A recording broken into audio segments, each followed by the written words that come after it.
그에게 전하니라. 아멘. 오늘도 말씀과 기도로 화요일 하루를 시작하는 우리 모든 성도들 가운데 하나님의 놀라운 은혜가 언제나 함께하여 주시기를 주님의 이름으로 간절히 축원드립니다. 오늘 통독할 말씀은 36장에서 이사야 36장에서 39장까지의 말씀입니다. 오늘 통독할 말씀은 지난번 살펴보았던 것처럼 이사야서 전체 66장 가운데 일부 1장에서 35장까지와 3부 40장에서 66장까지의 말씀 중간에 위치하고 있는 2부 36장에서 39장까지의 말씀입니다. 36장에서 39장까지의 말씀을 간략하게 요약하면 36장에서 37장은 아수르 왕 사네립의 침입을 상세하게 소개하고 있고 38장은 히스기야 왕의 발병과 회복에 대한 이야기, 그리고 39장은 히스기야 왕이 회복되었다는 소식을 듣고 바벨론 사신들이 축하하기 위해 방문한 내용이 담겨 있습니다. 그러면 36장 말씀부터 살펴보겠습니다.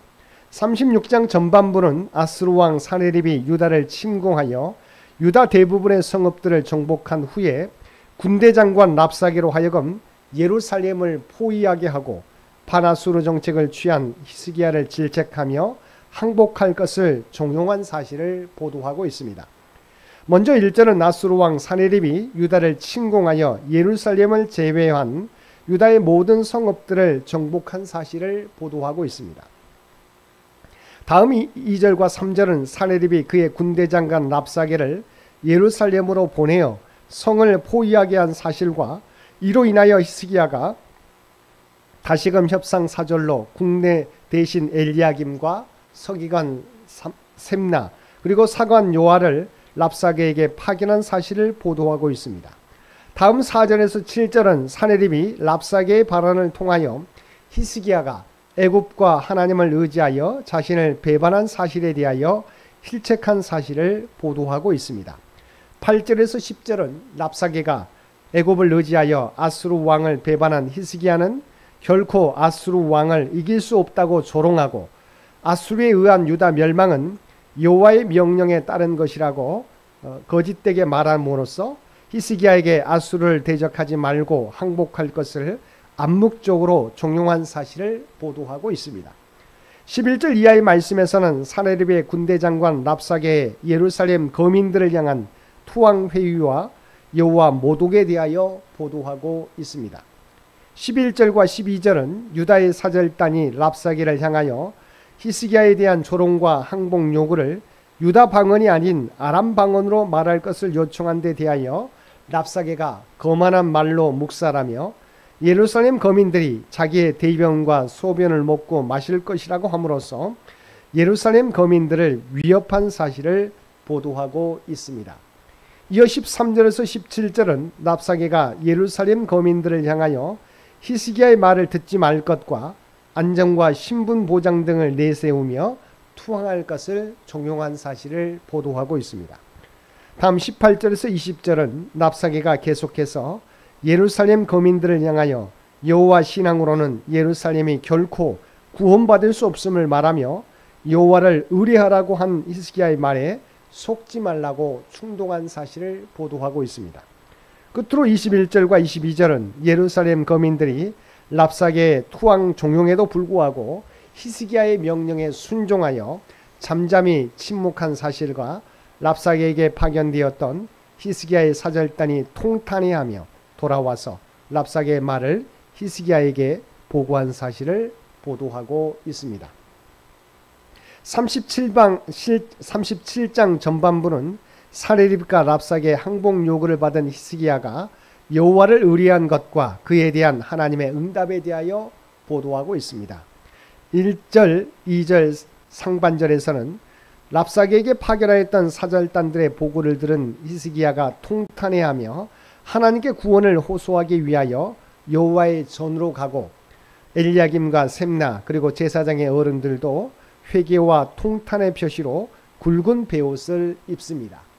2절 하반절에서 4절에서는 히스기야가 엘리야김과 셈나와 제사장의 어른들을 이사야 선지자에게로 보내어 예루살렘의 위기 상황과 랍사게의 모독의 말을 상기시키며 예루살렘의 구원을 위하여 하나님께 간구하여 주도록 당부합니다. 5절에서 7절은 이사야 선지자가 자기에게로 나온 히스기야의 신하들을 향하여 하나님의 구원 약속, 곧 아수르 왕이 좋지 않은 소문을 듣고 예루살렘에 대한 포위를 풀고 그의 나라로 철군하게 되며 그가 그의 나라에서 죽임을 당하게 될 것이라는 하나님의 약속을 전달합니다. 8절에서 13절에서는 구스왕 디르하가가 아수르 군대를 치료한다는 소식을 들은 아수르 왕 사네립이 예루살렘에서 돌아온 랍사게 대신에 다른 사자를 히스기야로 보내어 다시금 항복을 종용한 사실을 보도하고 있습니다. 구체적으로 8절에서 9절에서는 사네립이 그 주둔지였던 라게스를 떠났다는 소식을 들은 랍사게가 돌아가다가 림나를 치고 있던 사네립을 만난 사실과 사네립이 구스왕 디르하가가 아수르군과 싸우기 위하여 출정하였다는 소식을 듣고 다시금 사절단을 히스기야에게로 파견합니다. 10절에서 13절에서는 사네립의 사신들이 이전에 랍사게가 하였던 말과 유사한 말로 다시금 히스기야에게 항복을 종용합니다.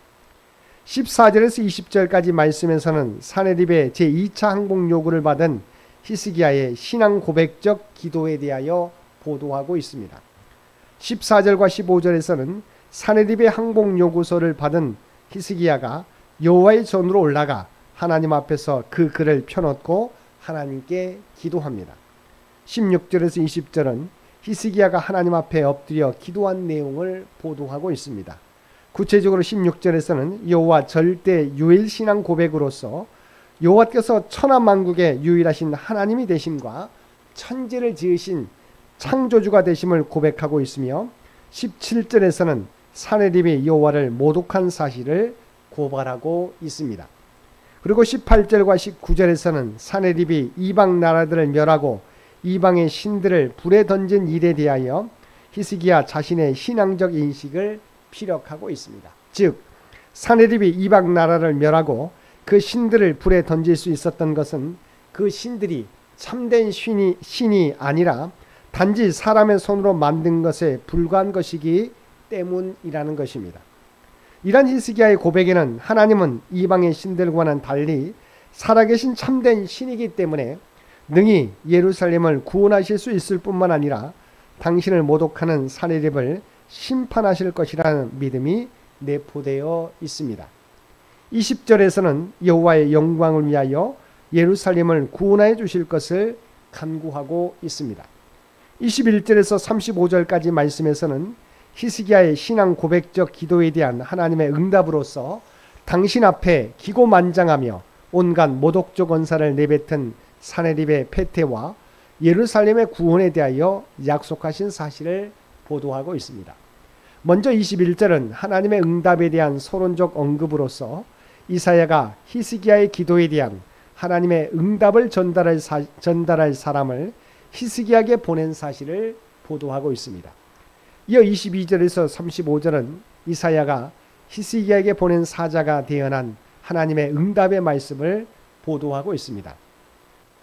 구체적으로 22절에서 29절은 하나님께서 사네립이 당신의 섭리로 말미암아 열방을 정복할 수 있었음에도 불구하고 그 사실을 깨닫지 못하고 지극히 교만하여져서 당신을 모독하는 말을 하는 등 당신 앞에서 기고만장한 사네립을 향하여 준엄하게 책망하고 패퇴를 선언하는 사실을 보도하고 있습니다. 이어 30절에서 32절은 하나님께서 그들의 양식 문제와 관련된 실제 사례를 통하여 유다가 구원을 받고 다시금 평안과 번영을 누리게 될 것임을 말씀하고 있습니다. 끝으로 33절에서 35절은 아수르 왕이 패퇴하게 될 것과 예루살렘의 구원을 얻게 될 것임을 분명하게 재차 약속하고 있습니다. 38장은 히스기야 왕이 죽을 병에 걸렸지만 하나님께 기도함으로 15년의 생명을 연장받게 되는 내용을 이야기하고 있습니다. 마지막 39장은 히스기야의 치유를 축하하기 위한 바벨론 사절단의 방문과 그에 즈음한 히스기야의 실수와 그로 말미암은 유다의 멸망 경고에 대하여 보도하고 있습니다. 먼저 1절에서 바벨론 왕 무로닥 발라단이 히스기야가 병에 걸렸다가 회유되었다는 소식을 듣고 글과 예물을 가진 사절단을 히스기야에게 파견하였습니다.